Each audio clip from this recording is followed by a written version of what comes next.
Hello, ladies and gentlemen. This is Anthony DeCurtis. You're on GetMusic.com, and we're here tonight for a very special event. The King of Pop, one of the greatest artists in the history of popular music, Michael Jackson, is going to be joining us. He has a new record coming out on October 30th. It's called Invisible. You can check it out at michaeljackson.com. You could pre-order it at GetMusic.com. Michael, it's a pleasure to talk to you, man. Pleasure to talk to you. Well, tell us a little bit about the new album. You know, it's your first new record in 6 years. Do you still get excited when you have something come out? Obviously, you've accomplished so much over the years. You know, do you still feel that like, wow, I wonder what people are going to think, or, you know, feel all of that kind of anticipation? I kind of parallel it to it's like the gestation process of birth. Mm-hmm. It's like having children, and having to raise them and bring them out into the world. And once they get into the world, they're on their own. So it's very exciting. I mean, you never get too used to it ever. It's an incredible process, But you leave it in the hands of God, like you do when you're having a child. Absolutely. We've got our questions already beginning to pour in from your fans on the Internet. We've got Electric Eyes Mail writing in. It says, Michael, you are, in my mind, the greatest artist of all time, the true king of pop, rock, and soul. And he wants to know, what is your favorite song on the new album? My favorite song on the new album, can I pick two? Oh, yeah, I think you could do that. You can pretty much do whatever you like. It would probably be Unbreakable. I'll pick three. Unbreakable, Speechless, and The Lost Children. Tell us about a couple of those tracks. You know, what was it like working with special guests, or were you working with new producers, or how you wrote them? Just something that gives us some flavor. Well, the songwriting process is something that's very difficult to explain because it's very spiritual. It's you really just in the hands of God, and it's as if it's been written already. That's the real truth. As if it's been written in its entirety before you were born, and you're just really the source through which the songs come, really, because they just fall right into your lap in its entirety. You don't have to do much thinking about it. And I feel guilty having to put my name sometime on the songs that I do write them, and I compose them, I write them, I do the scoring, I do the lyrics, I do the melodies, but still it's the work of God. Samantha from Canada just sent us in a question. She would like to know, how would you describe the sound on Invincible, and have you incorporated any other genres into the album? Well, the sound is, sonically, we always try to make sure we have, pristine, detailed, the best sound, the best engineers, the best technicians available. And, of course, I tried to make the album a potpourri of just wonderful melodies of any style, because I don't believe in stylizing or branding any type of music. I think a great artist should be able to just create any style, any form, anything from rock to pop to folk to gospel to spiritual to just wonderful music. Mm-hmm. Where anybody can sing it, from the Irish farmer to a lady who scrubbed toilets in Harlem. It's if you can whistle it and hum it, that's the most important thing. Now, when you're working, do you find, are you in a mode where you like to listen to a lot of other music, or you're listening to the radio, or maybe picking up people's CDs? Or when you're working, do you like to just kind of shut it all out and concentrate, intently on what you're doing? Well, I always know what's going on the radio and in clubs, what people are listening to, even though people think I live at Neverland. I'm in Neverland all the time, but I'm always connected. I always know what's going on in the music world all the time, not just in America, but internationally, all over the world. And when I'm working, though, I don't think I'm influenced by a lot of the music today. I pretty much create what I think is in my heart. Mm-hmm. It's very original. I try to be as original as possible. I don't say, okay, I'm going to make this a great kind of R&B song or a great pop. I just want to make a great song. Like the song takes its own form. Yeah, yes. Well, Amber here on the Internet offers you lots of love and wonders if it was fun for you to make the You Rock My World video. Yes, that was a lot of fun. We stayed up all night working very hard. And, it was fun hearing it blasted on the set on really big speakers. That's one of my favorite things, is hearing the music really loud, because I like to play music loud. Mm-hmm. I mean, it's if you play something over, the internet or small speakers, it doesn't have the same punch. That's why you have to buy it. Uh-huh. You have to buy that CD to really hear that punch. It makes a huge difference. Huge difference. There's no comparison. So buying the CD is the best thing, No comparison. So you don't hear all the sounds if you hear it on a smaller system.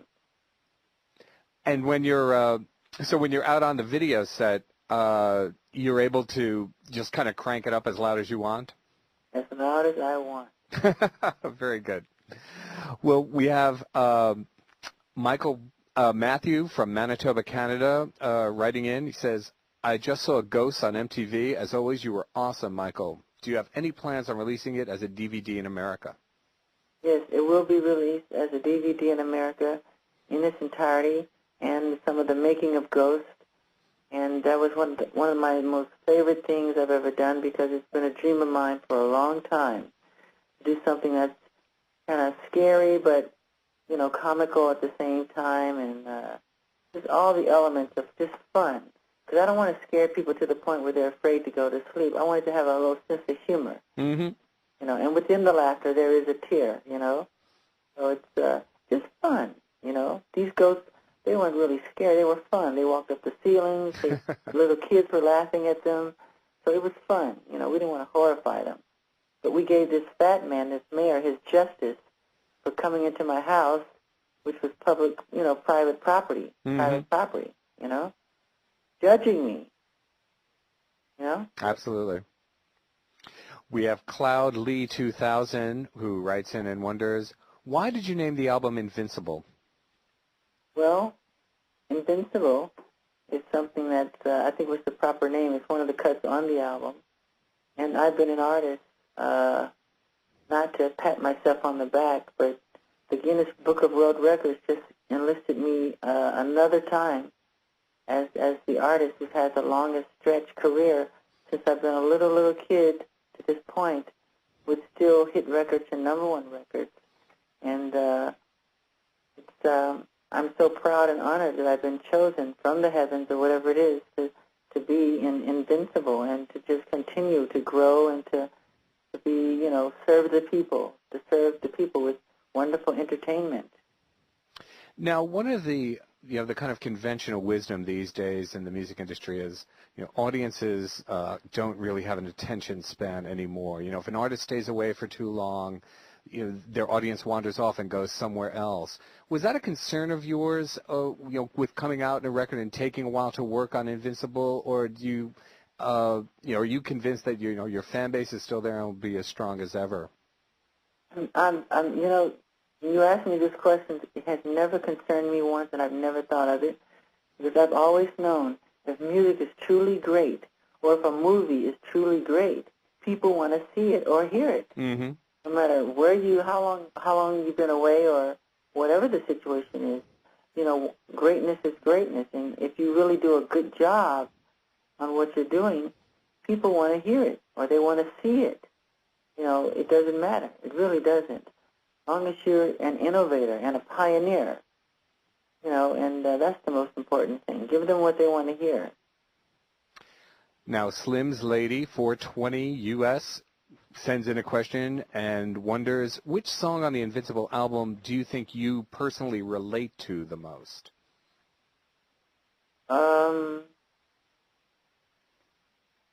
Unbreakable. Talk a bit about that track. Now, you mentioned it a couple of times. I'm getting really curious about it. What could you tell us about it? because I'm one of the few people probably in show business that have been through the ins and outs, of so many different things. I've been through hell and back. I have, to be honest, and still I'm able to do what I do, and nothing can stop me. No one can stop me, no matter what. I stop when I'm ready to stop, and I'm just saying, Now we have Warful writes in, are you working or planning to do any more short films for Invincible, specifically for the really fast tracks, such as 2000 Watts, Heartbreaker, Unbreakable, and Invincible? Absolutely. And she said, whoever said that said the right word, and they said short film. Mm-hmm. And that's what we try to make them, short films, a beginning, a middle, and an ending of a story, to take the medium to a new level. But absolutely, there's like just an array of an encyclopedia of just great short films to make from the album. It's very exciting. I can't wait to do Threatened, which is the kind of scary one with Rod Serling from The Twilight Zone. Fantastic. I can't wait to get my hands on that one. We have a question here from Napoleon 3. Says his name is George, really, and then says, Michael, I think this is your most cohesive and impressive album since Thriller, or really Off the Wall. What are some of your most memorable moments while recording the tracks for this album?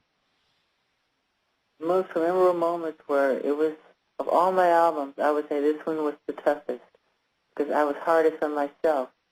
I wrote so many songs, I don't even want to say the number, just to get to, how many are on there, 16? Just to get to the 16 that I think are acceptable. And it's the album where I didn't have children before the other album, so I caught a lot of colds, so I was sick a lot. Because my children had colds. Right, the little incubators of viruses. So we had to stop, and start again, stop and start, and it was a tough one.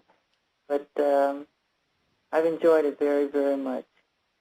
Now, when you describe yourself as being tough on yourself during the recording process, how does that, what is the process that you go to? If you think something isn't quite what it ought to be, or maybe you could do better, or you hear maybe you want to move something in a new direction, what is that like? If I truly told you, I don't know if the fans would like me anymore.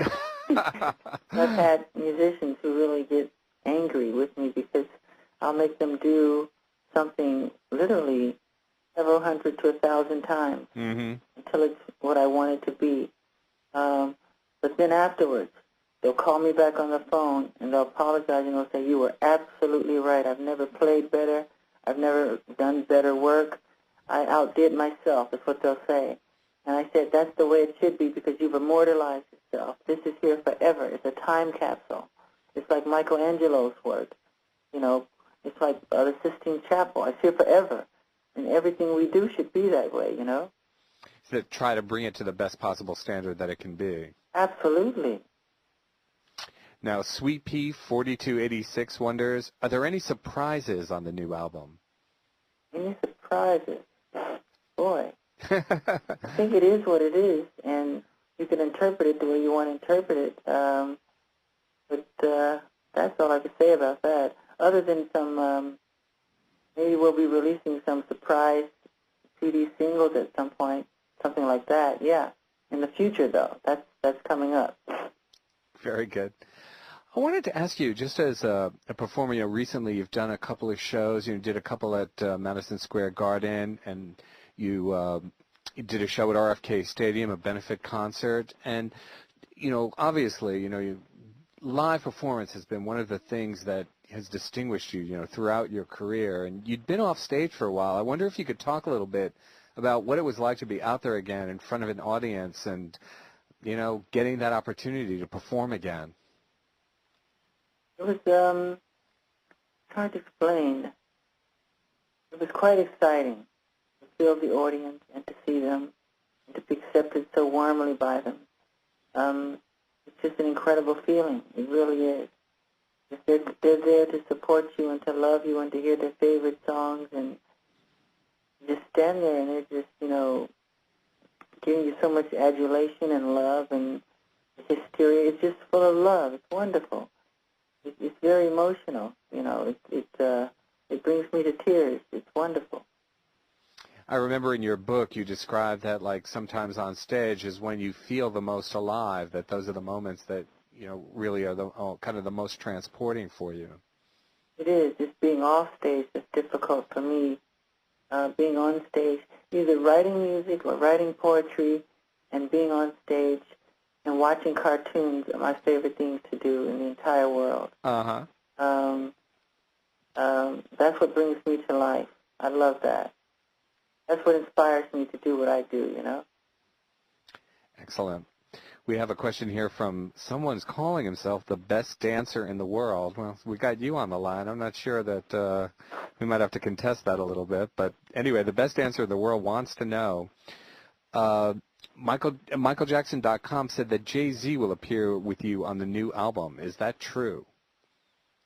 No, but we are talking about doing something in the future together. Is Jay-Z an artist whose work you've liked, or as a person? Have you spent time with him? What's your impressions of him? I think he's excellent. He's incredible rhythms, counter rhythms, and he's just one of the newer contemporary artists that the kids really love. He's really, really great. We have a question here from Sweden. Tony from Sweden writes in and says, "Hi, Michael. You're the most amazing artist of all times. I just love your music. Do you want to tour, and will you do a world tour or a European tour?" We haven't thought about it much right now, but I don't want to say it's not in the works. We're concentrating on a lot of different things right now, so I can't quite say.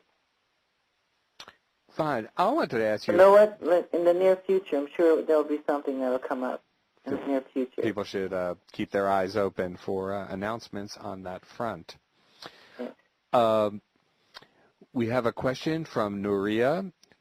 Describes him or herself as a 32-year-old Spanish fan writing from Los Angeles. Would like to know if you have any plans to release any of your songs in Invincible in Spanish or any other language besides English.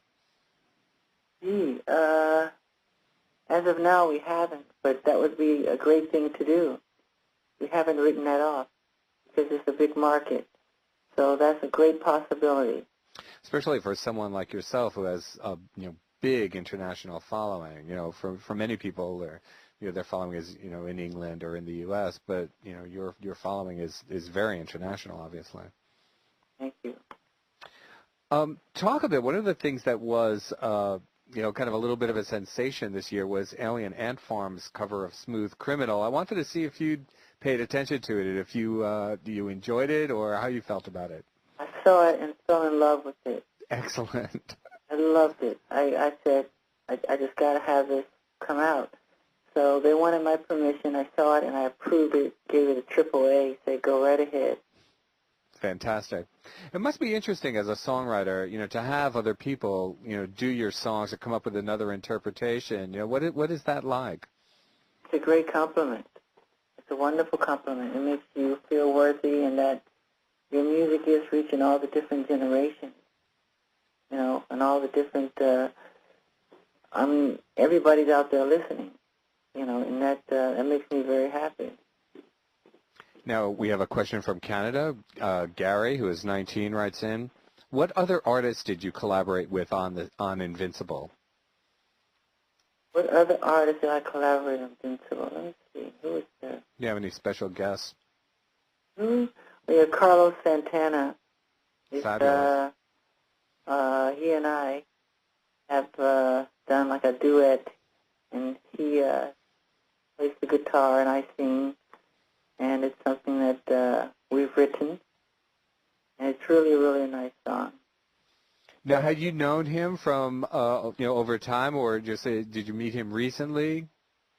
I've met him before, but we've been talking a lot on the phone recently. So after winning his Grammy Awards, he said to the press that he would like to meet me, and he's ready to work with me. So everybody's been telling me that, and I called him up, and he said he really would, that would be his dream come true And he is the nicest man. He is so kind and so spiritual. I found him to be so humble, so I said to myself, we have to make this work. And so you wrote a song together? Well, there's a song that myself and two other people wrote, and he was a part of it. And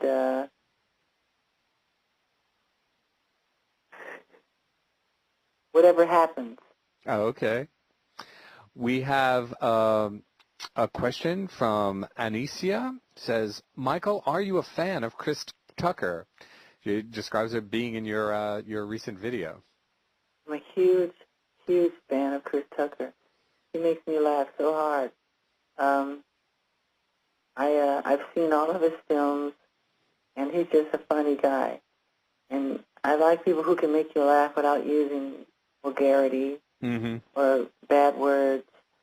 It's just, and for the kids, they're for all demographics, all the corners of the earth. We have another question from Canada. Tony, who's 17 from Canada, writes, and wonders, how long does it take you to produce a song from the initial conception to the final recording and editing phase? Well, I guess it probably varies from. It does vary, and for me, it's really different than most artists, because I'll do a couple of songs. It could be 5, 6, 7, or 8, or 10 of them, and throw them all away and start over. So that's a difficult question to ask me. I wonder is there maybe a specific song on the album, say Invincible, how long, when do you remember getting the first inspiration for that song, and then maybe the day when you finally said, you know what, this is it, I've got it exactly the way I want it? Song Invincible itself? Mm-hmm. Yes. I remember having the guys go back in and create more innovative, because we don't, this is our thing, we don't put a lot of sounds on the album that are sounds from keyboards that are, pretty much programmed into the machine. Mm-hmm. Go out and make our own sound. Mm-hmm. Hit on things, we beat on things, so nobody can duplicate what we do. We make them with our own hands. We find things and we create things, and that's the most important thing to me, to be a pioneer, be an innovator. Absolutely. Now we have Vernay, who writes to us from Newark, Delaware, in the good old USA, and Vernay says, I'm so pleased with the new album, but I was particularly touched by Speechless. What was your inspiration for this song? Speechless was inspired to me by, I spent a lot of time in the forest. I like to go into the forest, and I like to climb trees. My favorite thing is to climb trees. Mm-hmm. I go all the way up to the top of a tree, and I look down on the branches. Whenever I do that, it inspires me for music. And there are these two sweet little kids, a girl and a boy, and they're so innocent. They're the quintessential form of innocence. And just being in their presence, I felt completely speechless, because I felt I was looking in the face of God whenever I saw them. Mm-hmm. And they inspired me to write Speechless. Well, and that answer actually might touch on this next question which we have, which wonders, where do you look for inspiration when you write your songs? Does inspiration come from a variety of different places? Well, the best songs that are written write themselves. You don't ask for them. They just drop into your lap. Then there are those songs that, you kind of incubate. You plant the seed, let the subconscious take its course, and within time you hope something comes, and most of the time it does. I don't believe in the concept of writer's block. That is a bad word. You create it when you say it. There's no such thing. Like any painter or sculptor, they do their best work when they're in their 60s and their 70s. Fred Astaire did his best dancing when he was in his 70s. Mm-hmm. Angelo sculpted late into his 60s and 70s, doing brilliant, ingenious work. But in the music business, some of these great artists have become stumped because they've self-abused themselves in their young age so early with all these crazy things they drink and pills and things, and that's just not good. Right. It's just not a good thing. hate to say that to hurt anybody, but we should take care of our bodies a little more. No, I think a lot of people realize, that they've damaged themselves. Many people have talked about it in recent years, Yeah. We have a question from Alan here who asks if you think that Rodney Jerkins and you have created a new sound for 2001. The song 2000 Watts? He says, do you feel that you and Rodney Jerkins, of course the producer, have created a new sound for 2001? 2001? Yes. Oh, that would be a nice thought, yes. What was it like working with him? How did you guys meet, and how did your collaboration go? He was this guy who went around Hollywood and around the industry saying his dream is to work with me, to everybody.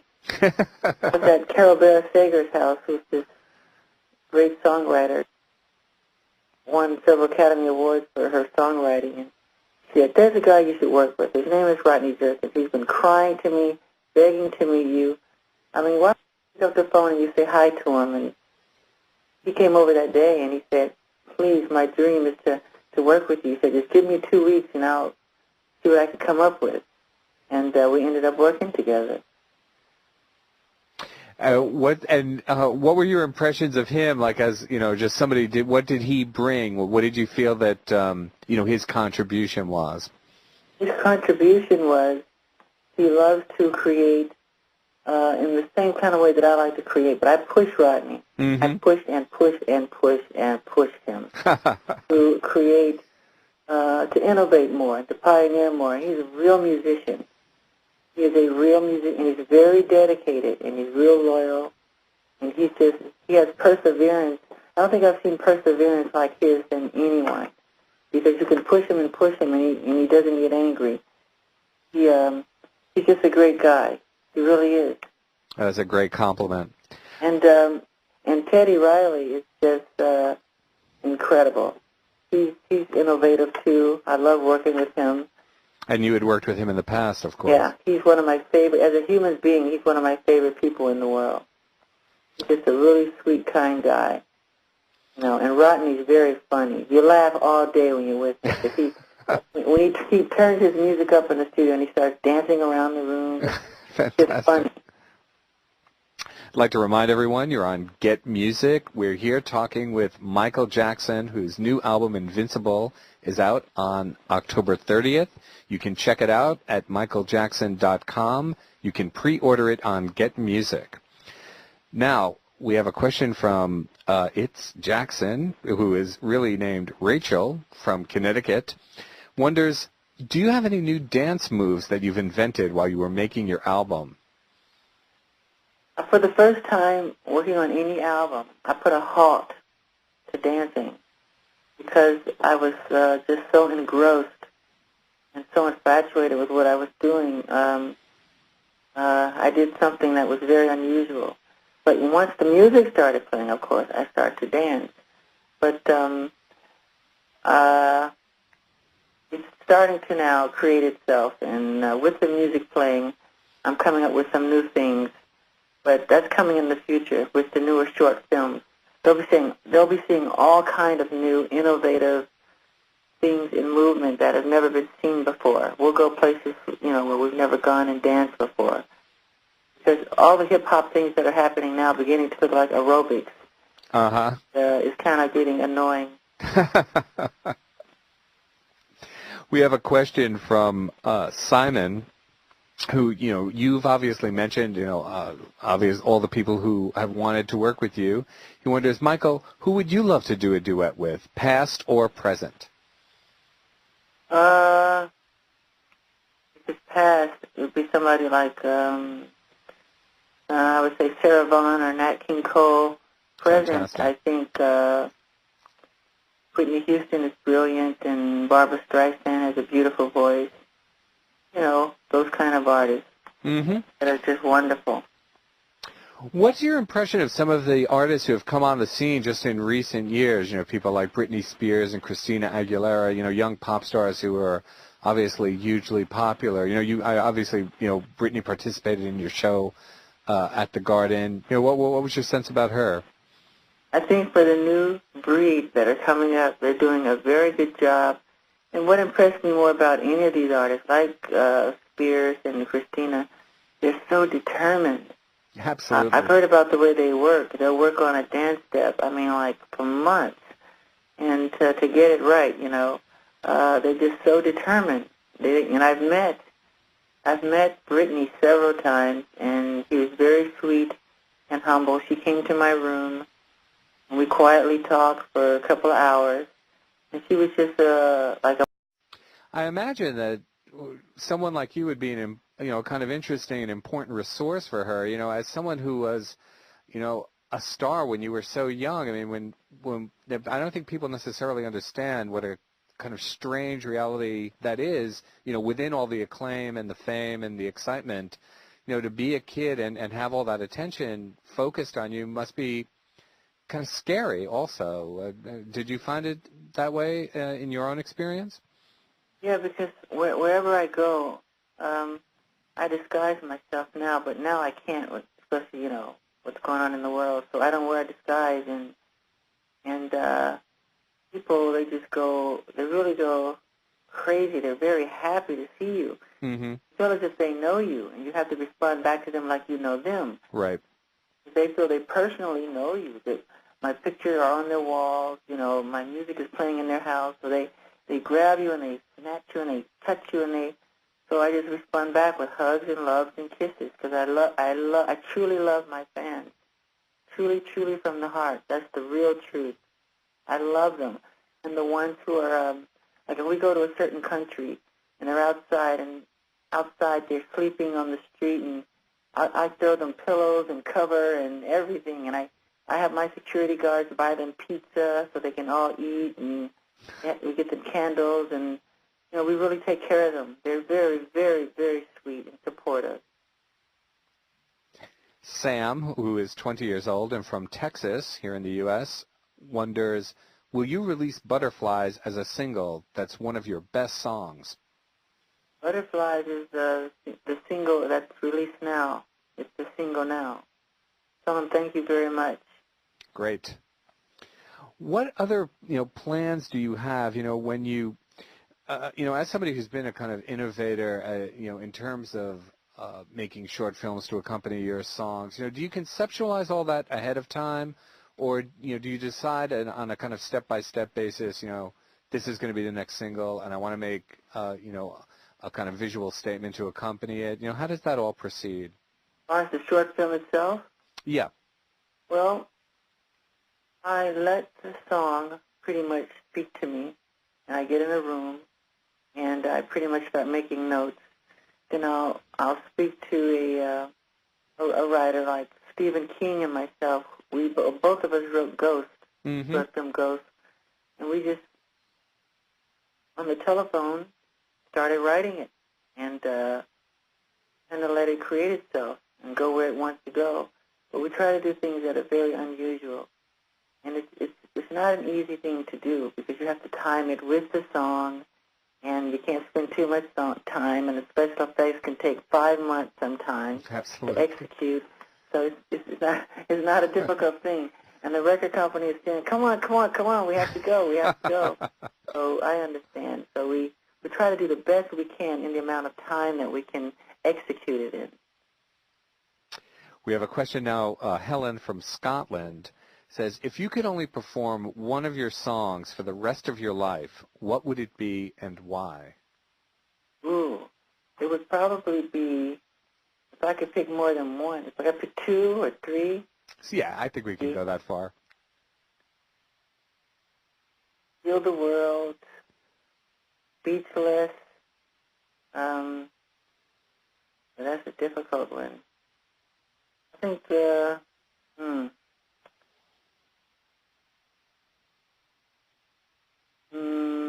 You Are My Life. It's how you went for the ones that are the kind of the biggest statements in a way, it seems to me. Yeah, because it's important that they're very melodic and that they have a great important message that's kind of immortal, that can relate to any time and space, One of the things actually I wanted to ask you is, we've had these, horrible terrorist attacks here in New York City and in Washington, D.C. What is the role that you feel, artists can play in the wake of something like that? You did that benefit show in Washington. Is there in music and can artists do something to, help people, get through with what for many of us has been a very difficult time? Yeah, you give of yourself. You give of your talent, of your ability, the talent that was given you by the heavens. That's why we're here. Bring a sense of escapism in time of need. And if you're a painter, you paint. If you're a sculpt, you sculpt. If you're a writer, you write. If you're a songwriter, you give song. If you're a dancer, you give dance. You give people some love and some bliss, some escapism, and to show that you truly care from the heart and be there for them. Not just from a distance, but show you truly care. Take the long mile mm-hmm. and be there for them. And that's what I did, and many others who cared and helped, and it's an important thing. We have a question now from Chili Boy, who wonders, he always wanted to know, how do you come up with the dance move, and how long does it take for you to, put the choreography for a song together? I pretty much just get in a room and I start to dance, and I don't create the dance creates itself, really. I'll do something and I'll look back on tape and I'll go, wow, I didn't realize I had done that. It came out of the drums. Dancing is about interpretation. You become the accompaniment of the music. So when you become the bass to Billie Jean, I couldn't help but do the step that I was doing when the song first starts, because that's what it told me to do. If I turn around, spin, stop, move my leg to the side, and then lift up the collar of my shirt, that's for that moment in the accompaniment. I remember watching that moment on television and just leaping out of my chair. It was so extraordinary. Thank you very much. It was really one of the great, great moments. And it's all spontaneous movement. Nothing in that piece was on Billie Jean was planned but the moonwalk. Everything else was just, improvising, really. Now we have a question from S.J. Champs, who wonders, do you think you'll do another duet with Janet? I would love to. It just depends on the song and the time. When she's in one corner of the earth, I'm in another place. It's very rare that our ships pass in the night. So it's not easy to do because we're both very busy. But that would be very nice. I love working with her. She's a true, real professional and a wonderful sister. Excellent. We have Chic33, who wonders, who was your idol when you were a child? I always went nuts for, I could be in Indiana at like 5 years old. I'd be asleep, and there'd be a late night, like 1 in the morning, some show on. I remember seeing my mother run to my room, wake up, James Brown is on, James Brown is on. Wow. And wake up, or Sammy Davis Jr. is playing, or Fred Astaire, they got a good Fred Astaire movie on. Gene Kelly's on right now. And I'd sit there with my eyes I'd be awestruck just watching. So when videos came out, I had a collection. Yeah, I understand that you have an extraordinary collection of kind of old movies, of all of the performers that you like, and old music performances of the artists that you admire. Talk about some of those and some of the stuff that you've got that you like to watch. Well, I like to before I do anything, it could be any situation. I love studying the whole history of it before I take the first step to innovate. So I love studying any vaudevillians, who came from that era, even though they didn't have TV. Sure. But they transcended into television later on. I love people like Jackie Gleason, Red Skelton. I'm crazy about the Three Stooges, anything Walt Disney. And as far as performers, I love Anthony Newley, like I said, Jackie Wilson, James Brown. Fantastic. They're incredible. I mean, when James Brown and the Famous Flames, he was so incredible. I would watch him and cry. I'd be crying as I'm watching him. I've never seen a person perform like that, ever. You know, it must have been extraordinary for you as, you know, when you were young and making records and getting to meet some of your idols, you know, that must have been such a powerful experience. Oh, it truly was, and to have them tell me that they thought I was incredible, and all my life I thought they were like the best. It was the best compliment I could get, and no award could be given to me that could top that, you know. When Fred Astaire or Gene Kelly, who I knew very well, or Frank Sinatra, told me they think I'm amazing and I have an amazing career ahead of me. As a child, they would tell me this because they were my neighbors. They lived by me. Mm-hmm. And I felt very honored and happy to hear those kind of words from these legends. Yeah, that must have been very... We have M. Hagreis, who is actually Margriet from the Netherlands, a 26-year-old woman, says, is it true that you'll star in Men in Black 2, and will you record a soundtrack for that film? I don't think we're doing a soundtrack, but I did a guest appearance, like a cameo for Men in Black 2, and we were expecting to do part 3 as well, and it was a lot of fun and exciting. And it's one of my favorite films of all time. I'm a big Men in Black fan. I love it very much. Now, I understand you're also doing The Nightmare of Edgar Allan Poe. Could you tell us a little bit about that? Yes, that one's coming up. It's about the great, prolific American writer, Edgar Allan Poe. Kind of a scary guy himself, too. He's very diabolical and very dark, but he was a genius. But his own personal life is very interesting, and that's what it's about, you know. How he was, you know, what he had to go through to create such ingenious work. It's a great story. And by the way, make sure the fans know all tabloids should be out. Do not believe anything you read in a tabloid. It's garbage and it's junk. We should have a tabloid burning, like a big mountain, just set it afire.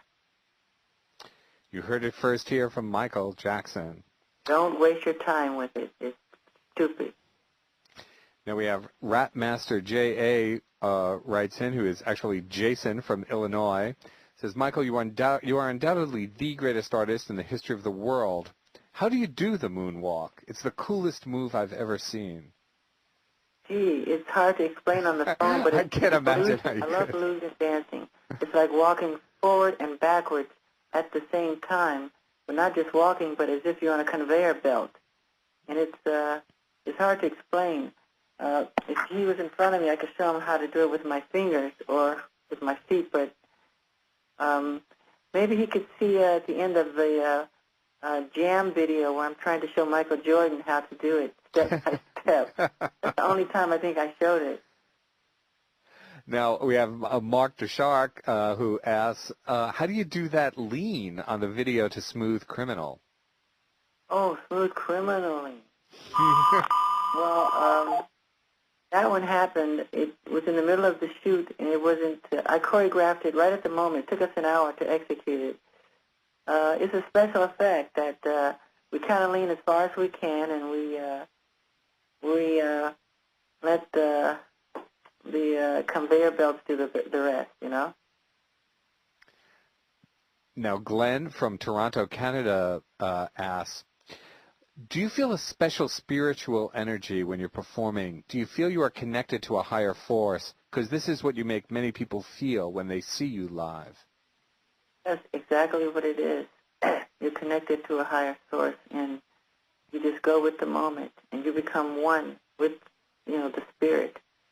And not to sound religious or anything, but it's a very spiritual, very much like religion, and it's a God-given gift. And you just go with it, and I'm honored to have been given it. And it's fun to become one with the audience. It's a oneness, you know? I was reminded of some of that when you were talking about, you know, the way you would work out your moves, you know, just listening to the music and kind of disappearing into it. You know, it has that kind of, you know, really mystical feel. Thank you. Now, Charlie sends in a question. It says, what achievement in your life are you the most proud of? Boy, one of my biggest dreams since I was really, really little, I think around 6 or 7 years old, I used to always buy the Guinness Book of World Records. Uh-huh. You know what the answer is going to be. I said, I love to dance and sing. Hopefully one day I could be in this book. And I believed that it was possible. So when Thriller became the biggest selling album of all time, and it was enlisted in the Guinness Book of World Records, and there's so many other lists, they've enlisted me in there like 7 different times now. It was the happiest time of my life. I was so happy. To what do you attribute, that level of, ambition and possibility that you felt when you were a kid? I think it's sometimes hard for people to feel, either, you weren't obviously rich as a kid or, from a kind of fancy background, but still somehow you were able to envision, a life of success. What do you attribute that to?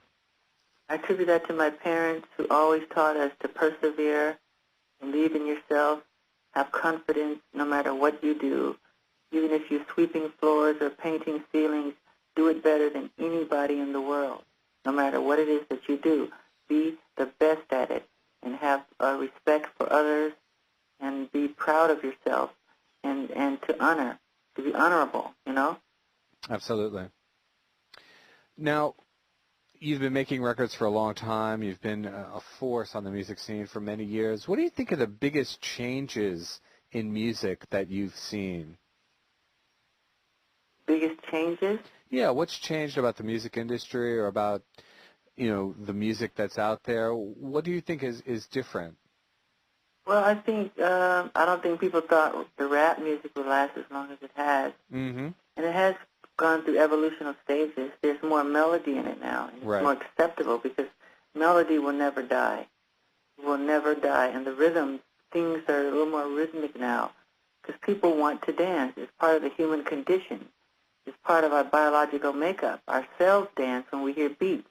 Mm-hmm. Ever notice a one-year-old child will start moving, hearing music. How do they know to move? Because it's biological.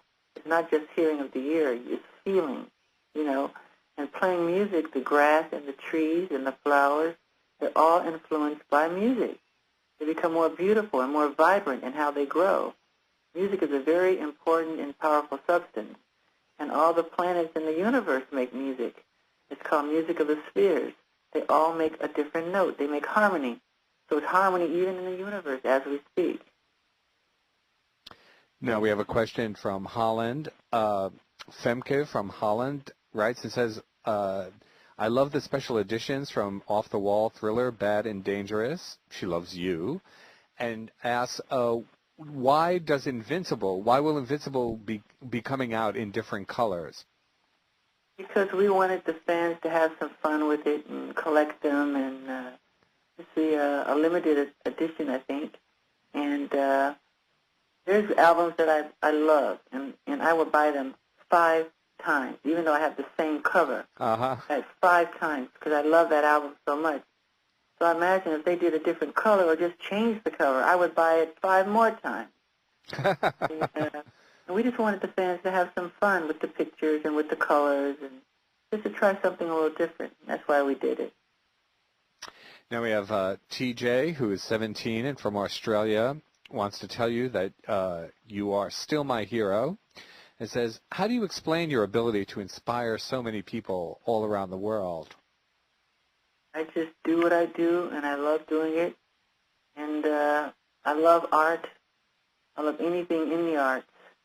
And if they're inspired by it, I feel I pray that I'm doing my job, what I'm here to do on earth.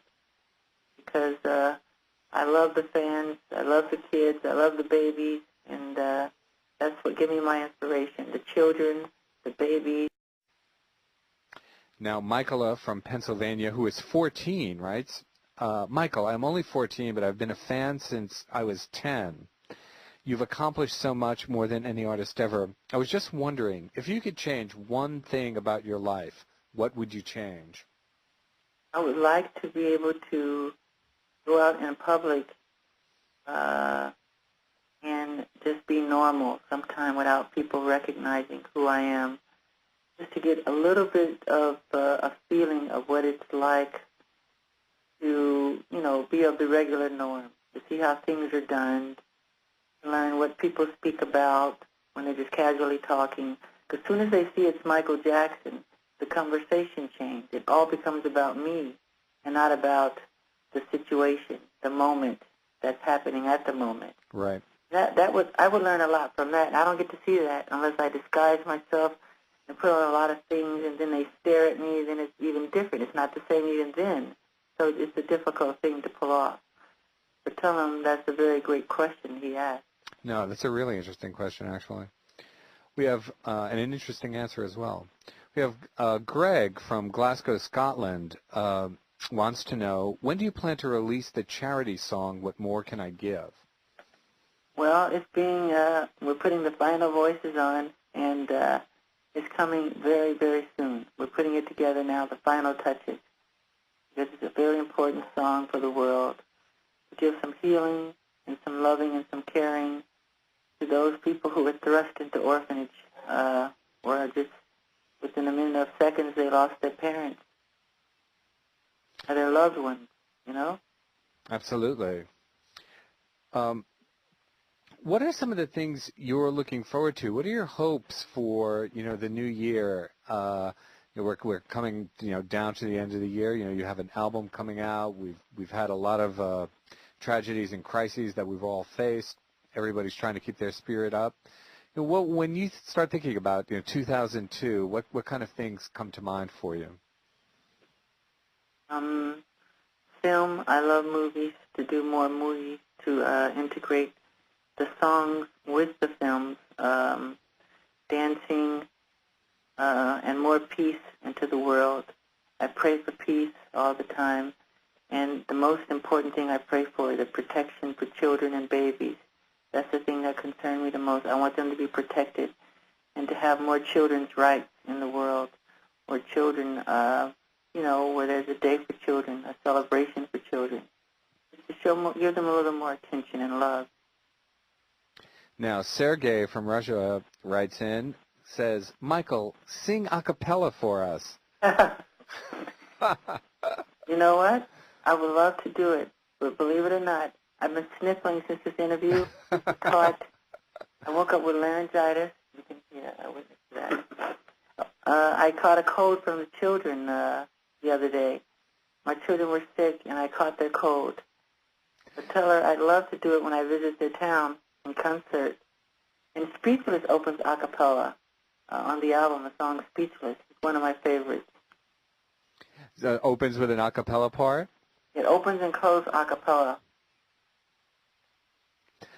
Now, we have a question here from Karen, who says that that you've helped her since she was a little kid. You've always been one to think about other people, to care for children around the world. What could we do for you, she wonders. We give you all our love, but what more could we give to you? Obviously, one of your great fans here. When I come to town, I would love to see a children's festival, to hear children's choirs, pretty much present when I come to different countries, singing some of their favorite songs of mine. We should force and create a Children's Day, a celebration internationally, where children are honored, where parents can take their children to the movies or to the toy store or to the park, and that alone will create a bonding, because the family bond has been broken. They don't eat with their children or speak to their children much anymore or monitor their children. And I would love to see a celebration for children, a Children's Day, a holiday. We have Mother's Day, Father's Day, no Children's Day. And I would love, when I come to town, to just to hear them sing songs, or a parade or something. I would love that. Now, Michael, we have one last question. It was a great pleasure talking with you. We have Emmanuel, who is 16, from the United States, says, Mr. Jackson, what would you say to all your fans that have dreams and goals of being a star like you? No matter what, the most powerful thing in the world is the human mind, and prayer, and belief in yourself, and confidence, and perseverance. No matter how many times you do it again until it's right. And always believe in yourself. And no matter who's around you that's being negative or thrusting negative energy at you, totally block it off. Because whatever you believe, you become. They say that, the thing that most affects people, or the way that you can really tell, if someone's, had a successful life, is the way that they deal with success or the way that they deal with failure or challenges. It sounds like that's what you're saying. Yes, and after all of that, the most important, stay humble. The humbleness that a child, like a newborn baby, has. Even though you become powerful or have power with people, with your talent, or with what Michelangelo did with sculpting, underneath all that, be as humble as a child, as a baby, and as kind and giving and loving. Never become puffed up with pride. I think we're going to sneak in one last question here from someone called Invincible 103. Now, Halloween is coming up. Do you have plans to kind of dress up? Do you have plans for a Halloween party? No. I was going to just go trick-or-treating, knock on some doors and get some candy. I love trick-or-treat. It's one of my favorite ones. I love dressing up like some kind of monster or something and knocking on the doors because nobody knows it's me, and I get candy. So if Michael Jackson turns up at your door, people, sure to be nice. Have some nice things on hand for him. Well, Michael, it was a great, great pleasure talking to you. A lot of fun, and everybody wishes you the best with the new record. We're all looking forward to it. Thank you so much, and God bless you. Thank you. Thank you very much. This is Anthony DeCurtis. That was Chat with Michael Jackson here on Get Music. If you want to check out Michael's new album, which will be coming out on October 30th, it's called Invincible. You can go to michaeljackson.com and hear it online to get a first taste of it. You can also pre-order it here on Get Music. I'm Anthony DeCurtis. This is Get Music.